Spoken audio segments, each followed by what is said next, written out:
Masih di dialog spesial report tentang kiprah anak bangsa di kancah dunia dan masih bersama Ketua Umum Asosiasi Industri Animasi dan Kreatif Indonesia, Ardian Elkana. Pak Ardian, kalau kita bicara soal film animasi sebetulnya kan tadi seingat saya dulu masih TVRI, belum ada stasiun TV yang lain.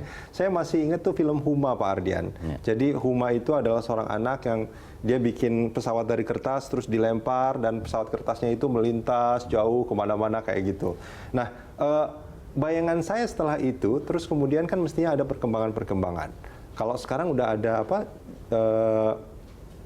Jarwo itu ya kalau nggak salah, ada beberapa film Sopo Jarwo, ada beberapa film animasi.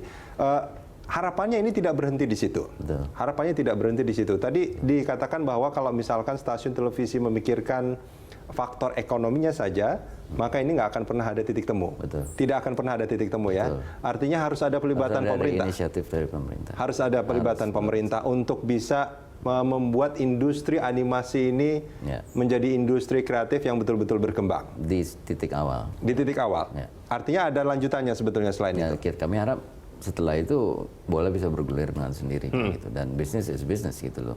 Sustainability-nya harus dari market. Oke. Ya, tapi awalnya mungkin memang harus dilindungi dulu kan industri sama industri seperti ini. Halnya di berbagai negara lain pun begitu. Oke, contohnya di mana Pak Arya? Korea. Ya. Juga melakukan hal itu.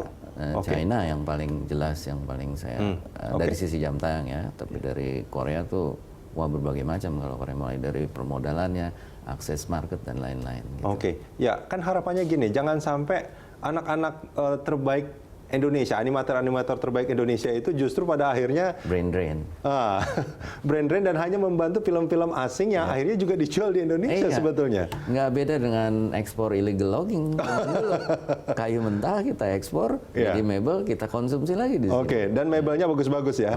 Dan ini juga kalau kita lihat filmnya, sebetulnya kan filmnya bagus-bagus sebetulnya. Kita ya tadi yang seperti disebutkan ada G.I. Joe, ada Transformer, The Adventure of Tintin, terus apalagi Iron Man, banyak sekali sebetulnya.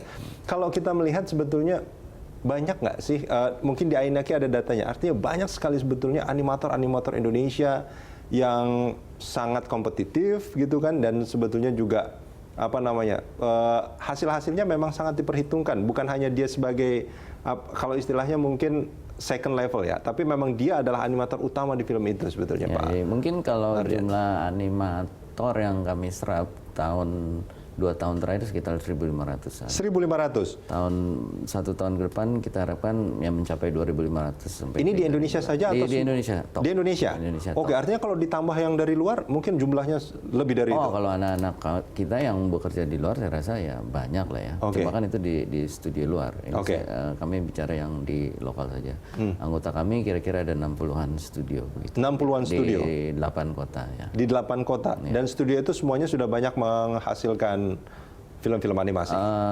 Memang kerjanya animasi, tapi seperti saya bilang tadi ada 3 jenis. Ada yang service work. Service work, dia hanya memberikan jasa.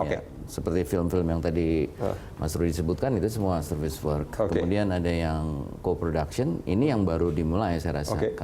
Dan yang ketiga adalah IP creation, yaitu yang seperti Mas Rudi bilang, film-film indie itu. Tapi kami harapkan film-film ini ada yang bisa baik dan bisa di-validate untuk kami expose. Dan sampai sekarang ini yang paling banyak adalah service work tadi? Atau sebetulnya yang pertama dan ketiga, yang service work dan IP creation, tapi IP creation biasanya stop sebelum masuk mass production gitu loh. Baru beberapa episode, kemudian belum masuk ke produksi mass. Jadi seperti itu. Stopnya karena apa Pak Ardian? Permodalan, klise itu ya? Iya, jadi atau ada stop di character design, stop di storyboard seperti itu. Nah ini padahal kalau kita lihat karakternya, kita lihat story-nya banyak yang baik gitu. Nah kalau kita melihat sebetulnya kan saya bukannya apa namanya kan banyak sinetron sebetulnya. Kalau sinetron kan tumbuhnya luar biasa gitu ya. Bukannya itu harus dihentikan, tapi mungkin ada industri apa namanya kreasi-kreasi lain di bidang seni animasi dalam hal ini yang juga perlu dikembangkan sebetulnya kan? Menurut saya bukan dihentikan, malah diikuti Mas. Karena dulu kan kita biasa nonton sinetron-sinetron asing itu apa? Telenovela. Telenovela. Kemudian pioneer seperti Pak Ram Punjabi mulai masuk.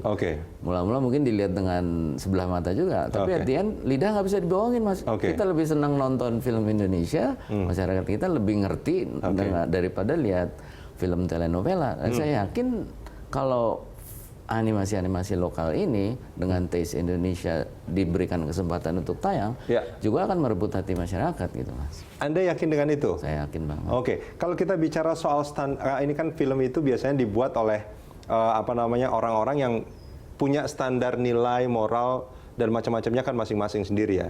Apa yang dibuat oleh Indonesia rasanya akan lebih pas untuk orang Indonesia, seperti itu atau bagaimana? Konten budayanya, saran saya, bagaimanapun, ya itu seperti saya bilang, lidah nggak bisa dibohongi. Gitu. Lidah nggak bisa dibohongin. Jadi taste kita, saya 7 tahun di Amerika masih tetap suka tempe gitu. Jadi nggak bisa dibohongi. Saya pikir bawahan kita dari kecil itu, saya rasa 270 juta pasti akan lebih prefer.